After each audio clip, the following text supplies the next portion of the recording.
I mean, people ask me what genre it is, and I ask, what genre is Fight Club? What genre is Taxi Driver? It's like, these are films that are just their own thing, and Crave is that way. I mean, I think Crave is, not to, put it up there on the same pedestal as those two amazing films, but I think it's similar in that it's its own animal. It does what it wants to do. It doesn't really follow convention the way, a lot of big Hollywood movies are doing these days, and that's what I kind of liked about it. Was that it was different and unusual, and it has a very interesting character at the center of it, like a very complicated character that I don't know. It allows a really interesting exploration of not just him, but the people around him, and then the consequences of his actions, because he makes a lot of mistakes in this film, and it's those mistakes which are very interesting to see how they unfold and how they affect him and everyone around him. And I asked my neighbor Rob, who's a writer, I said, "Do you have anything?"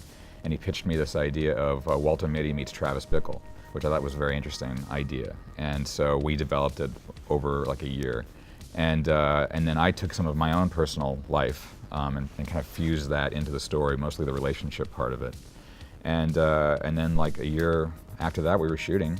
And Crave turns the screws slowly, like step by step. It never twists to the point where you suddenly feel choked. I think over the course of 90 minutes or something, you don't realize how tightly it's been turning the screws. Does that make sense? Yeah, absolutely. I mean, I think the first half of the film is the most challenging half because you're not sure where it's going, what's happening, should we like him, should we not like him, what's the tone, and you're trying to figure out what kind of movie is this, and then suddenly you're in the second half of the film and it's just kind of like crept up on you and crept into you.